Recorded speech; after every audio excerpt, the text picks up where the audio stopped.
Welcome to Movie Bitches. RuPaul's Drag Race, Season 14, Episode 9. We are on location, and by which I mean Avaryl is on vacation-ish.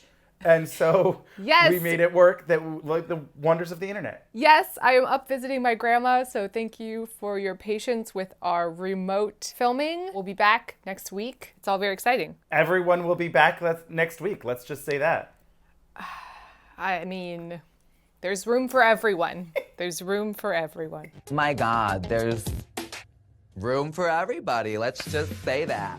First things first, shout out to our Patreon supporters. $5 a month gets you early access. $10 gets you access to our viewing parties. Thank you all for your support. We really, really appreciate it. A lot of people have been commenting when I asked for Patreon tiers and benefits. They've just been like, Twilight. That's the... So... I'll say this, to appease the masses briefly. The first movie's good. It's a good movie. It's a good movie. Then they progressively get more insane.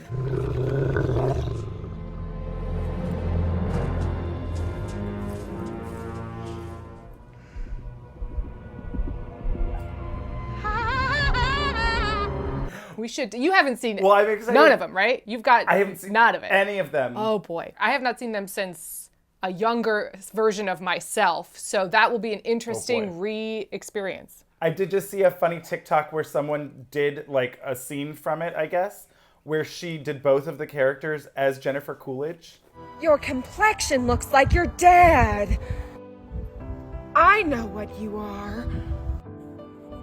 Say it, Bella. You're a vampire. But you're a vampire. You know, it was very stupid. I think it was lines from the movie. I do not know. Yeah, but, those are lines. To do it. Those were lines from the film. In fact, I saw a funny thing that let's go on a Twilight sidebar. There was a marquee for The Batman, and it said, Robert Pattinson, the worst vampire in history. It took him 14 years to turn into a bat, or so whatever, however many years. Silly fun. Bat.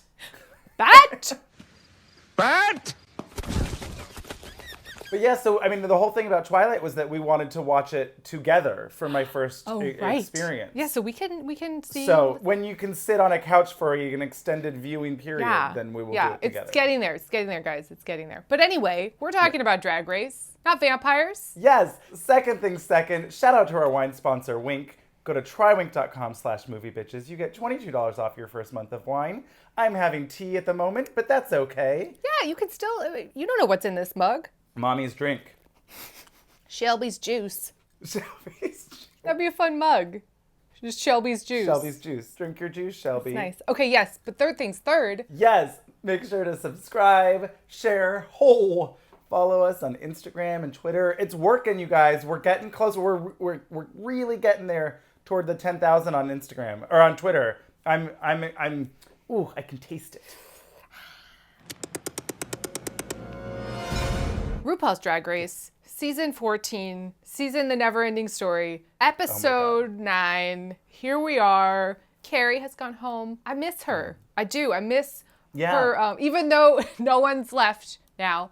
What is it? We're 10 episodes in, and RuPaul herself has only sent home 4 queens? Because Cornbread, or 5?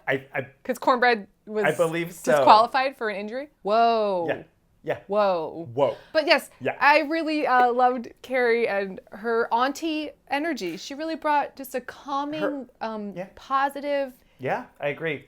Oh, right. I wore this tank, available at moviebitches.threadless.com, because I figured someone has to make choices. Well, so the episode starts, everyone walks in, and I did really enjoy this shady edit of it all with Jasmine being like, well, I'm the only one without a win. Cut to Deja. I'm the only one that hasn't won. I haven't won either. No, you haven't won?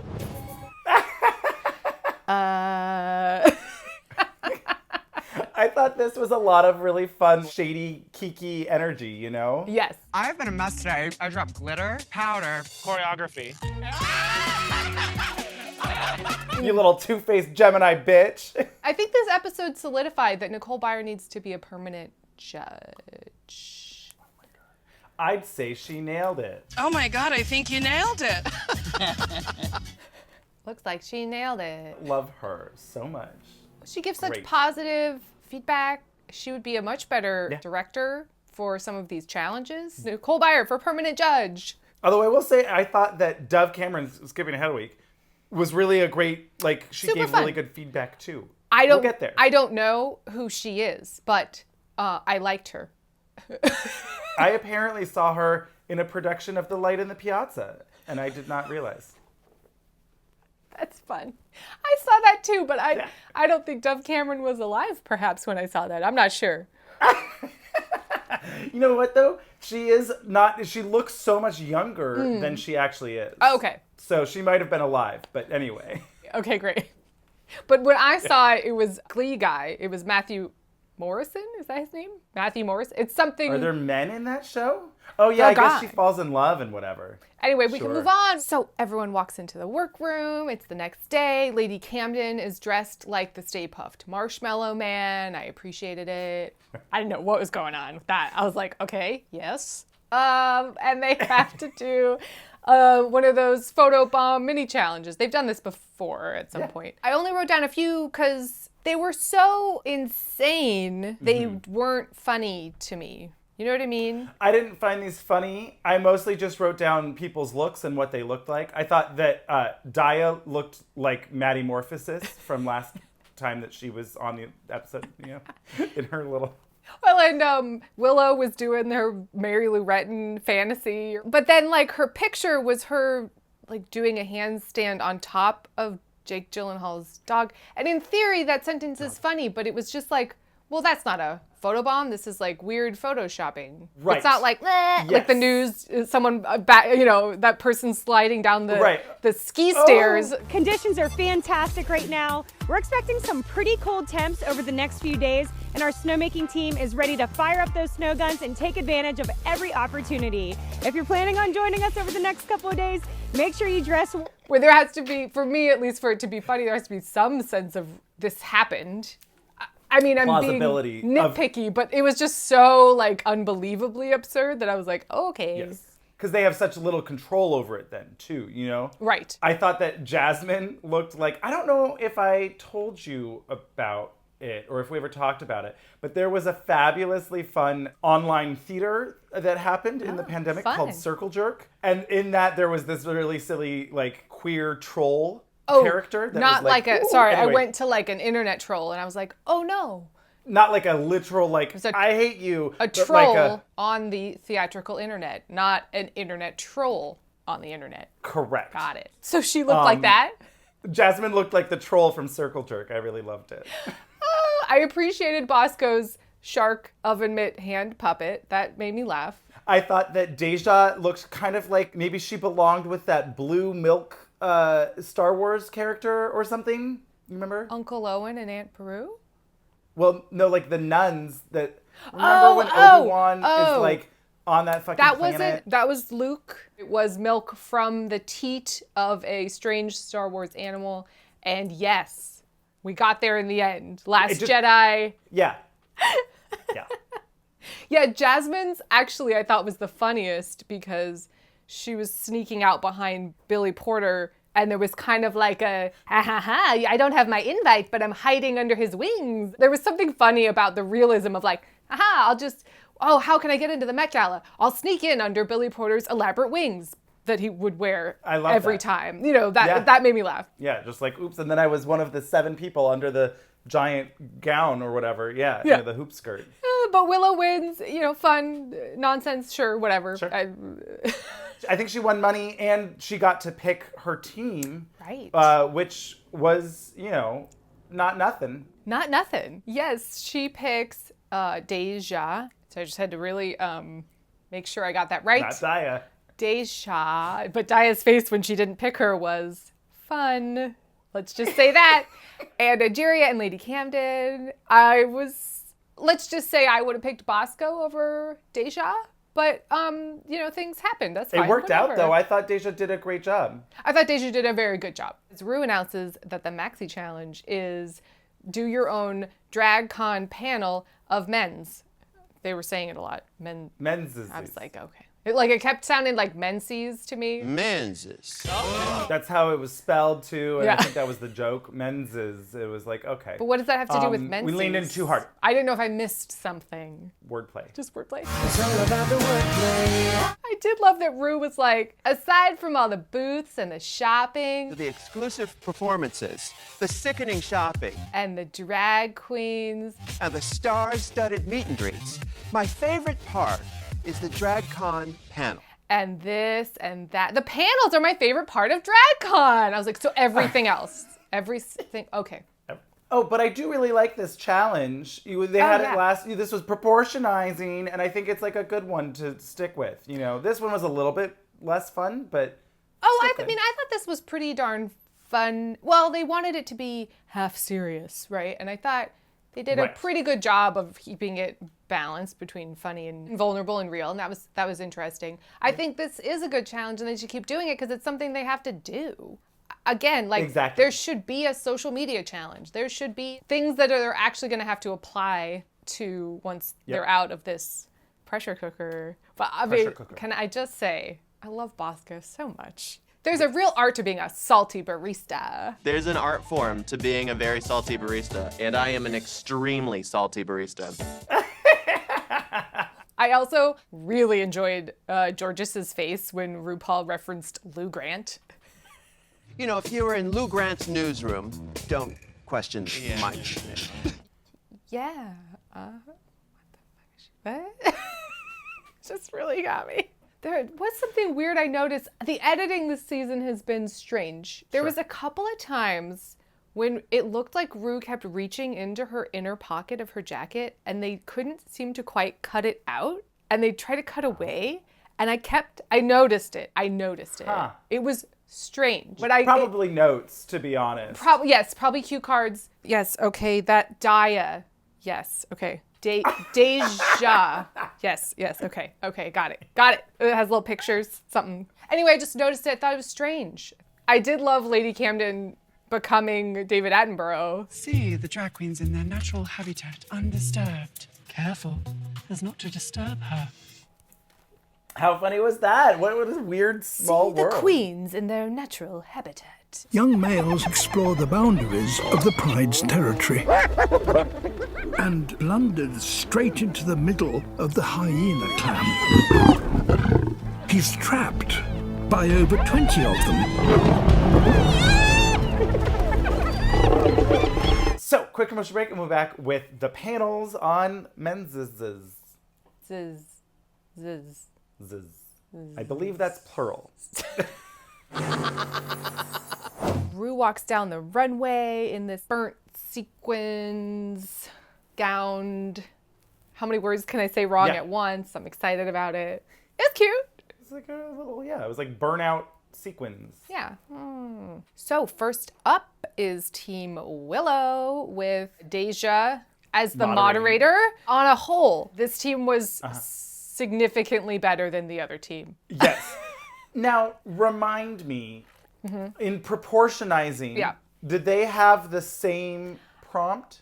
No. I think it was just talk about something. I think it was just talk about what you want, I believe. And they got to choose what their panel was going to be on. And I don't know if they had a moderator or if it was just three people in a group having fun kikiing. Maybe. We'll talk about the judging because I think it was a little strange. I thought Deja did a good job of being the moderator. I kind of forgot about her a little bit. It's a weird thing where it's like having one of them be a moderator makes it feel less like they're the star. Right. You know what I mean? Where it's like, these are our three guests, and this is the moderator that is not relevant. Like, it's like, okay, we want to hear about those people, not from this person who's just moderating and keeping everything on track and, delegating between Q&A from the audience or whatever. Like, that seems, it would have been better almost if they had, like, bring Jujubee back to do everything, but also... all of it, all the time, everything. Yes, honestly, yes. But, but you know what, it's like, here we have... these two moderators that often do it for DragCon or whatever. It put her in a different category, and then it was like,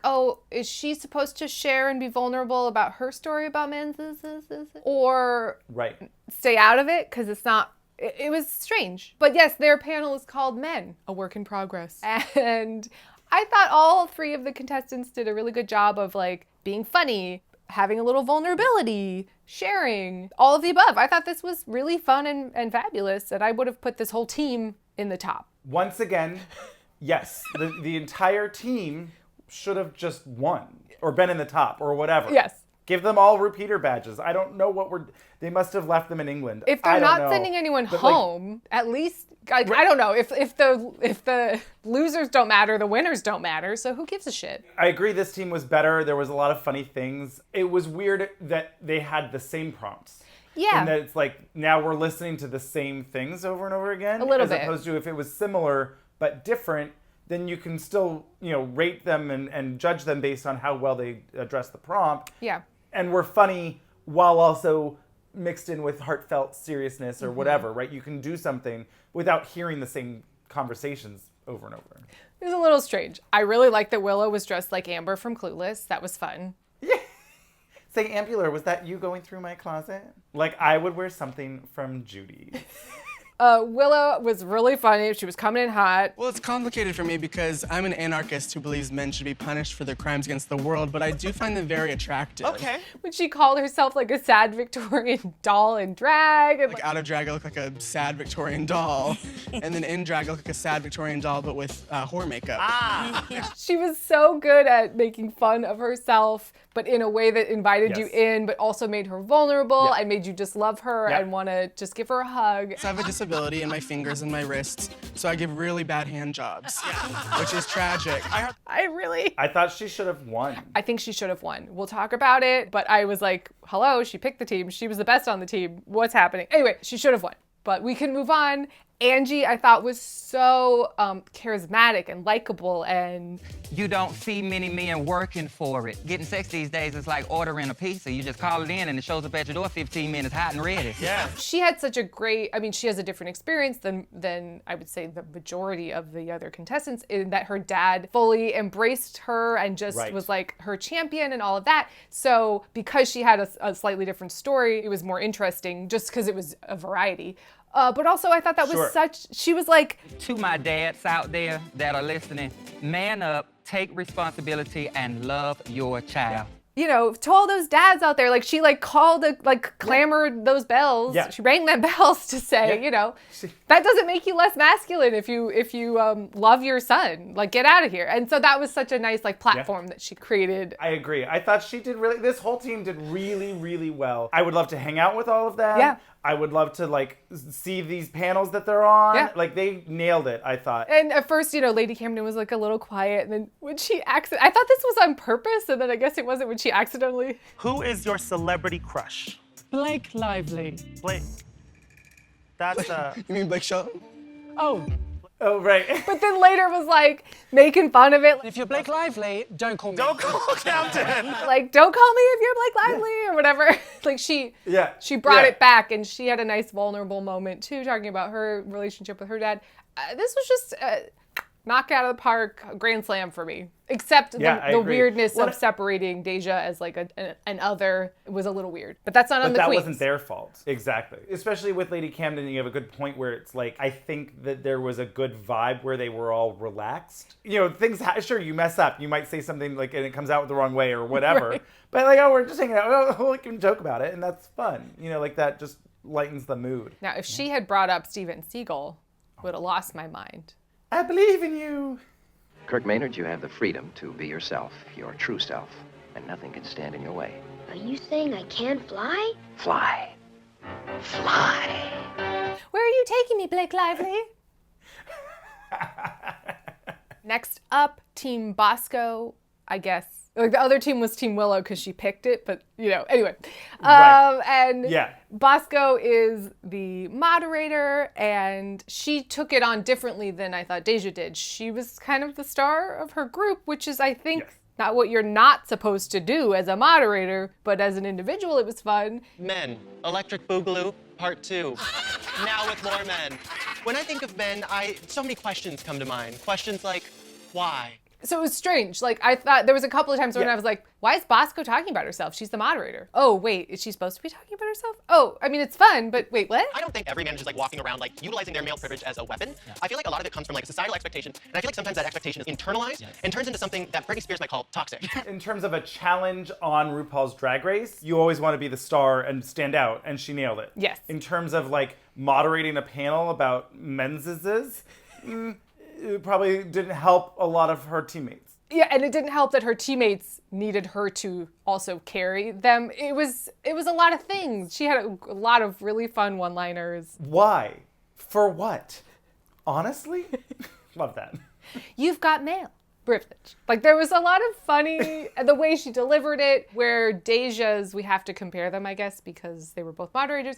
Hers felt a little stilted and a little less like openly friendly, or something was less inviting, right? Or Bosco, even though a lot of the jokes were clearly written, they seemed like boop, boop, boop, ba-doop, I'm just making this up. Yeah, boop, boop, choo, choo, off the cuff, I'm funny and quick and, boop, choo, and pow, Bosco. Poo.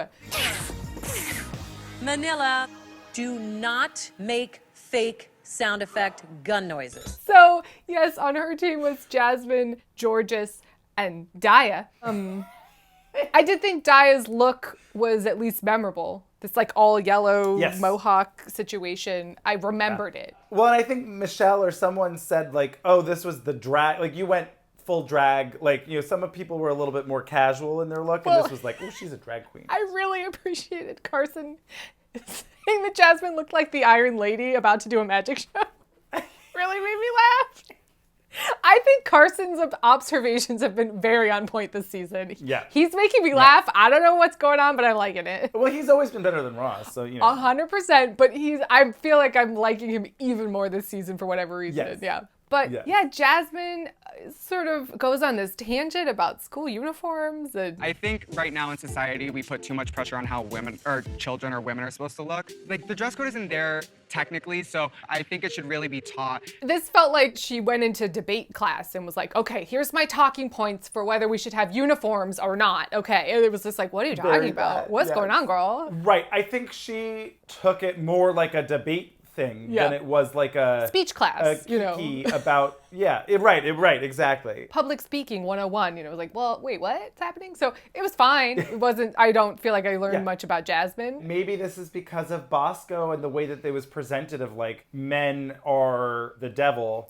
I mean, that wasn't, you know, but there was a lot more social commentary of this group of like, we really got to point out like the male privilege and the. It was like, oh, we have to say this because this is what people say, and less like this is my own personal experience about why I feel this way. Sure. It did. Yes. It was more combative, this one, for whatever reason. Right. Georges trying to talk about, you know, toxic masculinity and right. I knew about toxic masculinity at a very young age. It felt like a recitation of talking points rather than like, here I am talking about myself and my own experience. Actual opinions or feelings, stuff like that. And Georges, you know, got just totally tumbled over her words, which was a bummer. She just keeps getting in her own way, and Ru just keeps saying, I love you. Just maybe do better. But like, please try better because I want to crown you. But like, you really got to do better.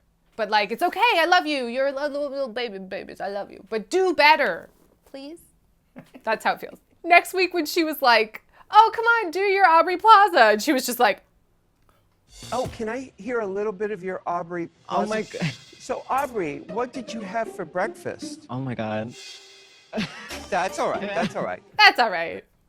We'll just keep, it's gonna be okay. Daya talks about her crushes on WWE. Oh, right. Yeah, makes sense. I mean, it is bro drag. I think Ru brings it up later, but it is basically just bro camp drag. Well, I was watching something and they compared it to, it's the equivalent of stripping or burlesque, where stripping is the performance of femininity and wrestling is the performance of masculinity. And I was like, now I really like wrestling a lot more. That's like, now that it's framed that way, I'm like, yes. It was a little bit too much of one thing that I was like, okay, sure. Well, and Ru apparently really identified with it, so there was that. Yes. Drenched in sweat, you know, they wore little tiny outfits, and I always noticed they had rock-hard nipples. And Bosco really stole the whole show, which is fun because I love her, but it felt weird later to reward her for that reason, but it's not her fault, but it's the I don't know. You stole the show, but maybe that meant that the other teammates didn't get to shine, and now 2 of them are in the bottom. We talked about it. So anyway, yes. Quick commercial break, and we'll be back with the runway. Category is shoulder pads, or was it shoulders for days, or shoulders No, it was literally to just shoulder pads. And I think that was the problem. Shoulders padded to the gods, or shoulders to heaven, or shoulders to heaven. Shouldering the load. I don't know. I like shoulders to heaven. First down the runway is Deja Skye in this Chanel white suit with these huge linebacker shoulder pads and a little pillbox hat. I didn't think the shoes were, I know we're getting nitpicky, but like they did not elevate to the rest of the look. But I thought this was good. It was tailored and I guess fit the category the best, I suppose. Yeah. See, now if the category was shoulder pads to heaven, she did it best. But just shoulder pads, I mean... I guess that's fair. I would say, actually, if it's shoulder pads to heaven, then Bosco probably still wins. But, you know. Oh, interesting. Well, we'll get there. I really like this. I thought it was fun. I thought it was the best that we've seen Deja. Yes. I didn't really notice the hat until next episode, actually. And they did, like, a close-up. And I was like, oh, I thought it was her hair in, like, a side bun. But it was actually a hat that was the same color as the hair. Like a little, perhaps a tiny hat? Just off to the side there that you didn't notice until later. Anyway. No, I liked that this was kind of the closest to like a Joan Crawford Mommy Dearest look that we got, you know? I would have loved like a bathrobe with the shoulder pads in it. Now, if someone had done the full shoulder padded terry cloth robe, then to reveal, yeah. I would have really appreciated that. That would have been a good one. I mean, honestly, that's what I think of when I think of shoulder pads. When I think of shoulder pads, I think of the hat box full of cut out shoulder pads that my mom still has in her closet from the 80s. That's what I think of. Next up, Lady Camden de Berg, and I didn't really get this. That's not true. She comes out and she's this nutcracker, and it's like, oh, that's fun, and like, you know, definitely shoulder pads and whatever. Yeah. It reminded me of that stupid Christmas movie that you watched. Very nutty. Very nutty Christmas. I didn't love when she took it off, and it was just like this kind of blonde wig and whatever, and I was like, it wasn't a surprise. It was just pretty. So I was like, I don't know, maybe keep the mask on, you know? I don't know, something about it. I mean, right? Or have a top hat on and you take off this big mask to reveal you still wearing a top hat underneath. I don't know. Something a little more exciting. It was just like, oh, you turned the Nutcracker into an evening wear look. That's cute, but it didn't have that one extra little funny thing or whatever. Yeah. Oh my God. So then next down the runway, a little pill in the 90s, hackers, Matrix, accountant, future, punk rock, everything. I really like this, and I think she would have won if she just shoved some of those shoulder pads my mom keeps in that hat box in the back of her closet into this jacket. I loved this. So much. I really like this a lot. I love, someone pointed out that she is Nicole Kidman in the AMC ad. Well, not the hair. Oh, okay. I was like, the entire outfit. I was like, but she's got like... but the outfit is the same. The outfit is absolutely the same. That's funny. Anyway. She's got her briefcase. She's got her little Bluetooth. They don't even make them anymore, Headsets. right? The little headset on the side. Making her calls. She's making sure that Morpheus and Neo's accounts are coming out in the black. I mean, it was just like so weird. These thigh-high garter tights, and it was so 90s and yet futuristic in fashion. And I think that's kind of what she... Yeah. I think she it tickles a sweet spot of 90s, early 2000s fashion that we have not seen. Yeah. It's coming back around gradually. I just wish she had bigger shoulder pads. Yeah, just shove some toilet paper up there. She would have won. Honestly, I think she would have won. Here's a question for you. Mm-hmm. Does your mom keep them in the back of the closet in case the fashion comes back around and she wants to put them back, or? No, I think it's like when you like have that extra button in the plastic bag and you think, oh, I'll keep this because I'm never, ever going to use it again, and I have a pile of them. So then next up is Angeria in this houndstooth look, and I really liked this. Mm-hmm. I thought this was fun and nice. Something like if Lee Bowery decided to dress up like a chess piece or something. I liked it a lot. There was something about it that wasn't quite, I don't know, Right. but I liked it a lot. So next on the runway is Bosco in this like Blade Runner 2041. Remember when she had that like 2049? Yeah. Wait, what am I thinking of? What's the thing where like Hong Kong becomes part of China again and it's like a Wong Kar-wai movie and it's like 2049? I'll put the poster up. There's something about it. Anyway, this like Blade Runner raincoat prostitute Jubilee from X-Men, Dick Tracy. I was getting really Powerline vibes from it. Ooh, like a female inspiration of Powerline. Yeah, very that. I liked it. It did feel kind of like, bra and panties and a coat somehow for Bosco. Sure. It wasn't my favorite Bosco look, but it was cute. It was cute. It was fun. The shoulders were huge. In terms of yellow shoulder looks, I think this was a lot more exciting and better than the next one that we see. But next is Georges. And I thought that she looked kind of like Judy Garland. On what planet? You look at it again. You'll find us side by side. Okay. It's there. The way that I think it was the makeup maybe and the kind hair of was like a little situation. Judy Garland-y. Yeah, okay. This was very Prince meets Selena, which is what she was going for. Again, she seems to have her pants were fallen last week. This week her shoulders were fallen. I was like, but that's just big arms. Look, we can't all do big arms. That's not you literally don't have anything on your shoulders. Right. I thought she looked really cute and pretty, and it was fun that she was wearing a pant. The fabric was gorgeous, and very expensive looking, but shoulder pads, less so. But I liked it. I still liked it. Yeah. The shoulder pads fell into the puff sleeves. It was very that. It's like they deflated. Like she needed to put some shoulder pads in her shoulder pads, Get back up there. Next down the runway is Yasmine Masters. No! And in this banana jumpsuit, Uma Thurman, Kill Bill, Bruce Lee with less details. Okay. I thought she looked like Coco Rocha, that supermodel with the severe hair and the way she did her makeup. I was like, oh, yeah. Parts of this were working, Yeah. but most of it was not. It was too flat. Everything was kind of just like, I wanted it to have a racing stripe or something. She looked like a big banana. It was tough. Yeah, yellow's tough. Yeah. But the sleeked back black, ponytail with the bangs, I thought she looked really pretty. Yeah. It was maybe just needed a detail here or there to make it a little more interesting. Something. I don't know. It needed to some zhuzhing, some Give it excitement, a little some more extra layers. Give it a little more April O'Neil something. I mean, if we're talking about yellow jumpsuits, it's icon. You don't what? From Ninja Turtles? Oh, I don't remember. You didn't watch the Teenage Mutant Ninja Turtles? When I was 5. It was like my nickname. People called me April O'Neil. Oh, that makes sense. sense. She was a fabulous bitch. She was like, I'm going to go be a reporter. Yes, ma'am. I'm friends with these turtles. I love that. Psh. Oh my God. I don't disagree with you. I just, I was a child. I don't remember that aspect. Didn't have the same resonance. Great. I don't remember a lot of details from Xenon Girl of the 21st Century. So there you go.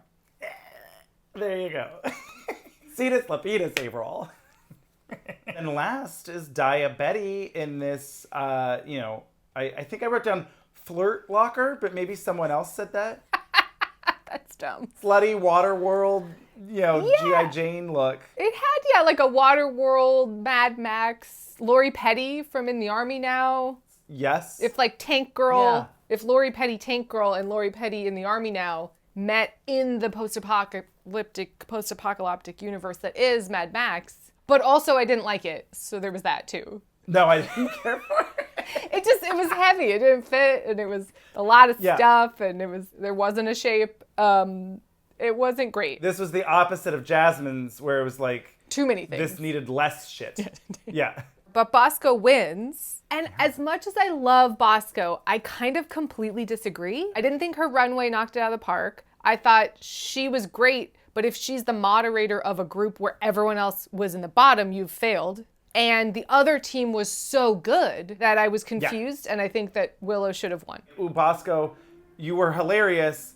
You're but safe. You failed your team as a moderator because you took too much of the attention. The two people that were in the bottom, Jasmine and Georges, you still end up being in the bottom. You give us a fabulous lip sync. Ru can't decide, and we spend yet another week where With no one 8 goes queens. Maybe they just really into even numbers. I don't know what the fuck is going on.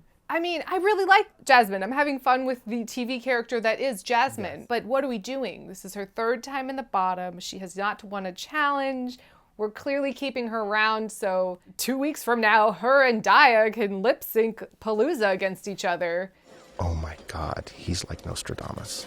But why does she and Daya have to do it? Because Daya's like, I hate you, you suck, get out of here. Every time Jasmine says anything. Are we still doing that? I feel like we are over that. Well, we are. Maybe. As an audience, we are. Well, right. The wind under that sail is long gone. But you're talking as an audience, as a partaker of viewing it, not yet. So it just seems like, what are we doing? We got to get some forward momentum here. Start sending people home. I like them all, but oh my God. But yes, Jasmine and Georges are in the bottom, and they lip sync to You Really Got a Hold on Me. Something's Got a Hold on Me. Etta James. Oh my God. Yeah. I kind of wish they'd done... I thought this was great. Sunday Kind of Love. That has such like this like driving forward momentum. Yeah. I still love this. I thought it was really great. I thought they both did fantastically. I still think I probably would have given it to Georges just to move it along. I guess. I mean, it's hard to say, right? Well, this was only Georges' 2nd time, I guess, in the bottom. Yeah. Well, and Ru is obsessed with her, so. Obsessed with her. I like her, but Ru is obsessed with her. Yes. This one it was really tough where I was like, gosh, they both were great. I don't know who I would really pick.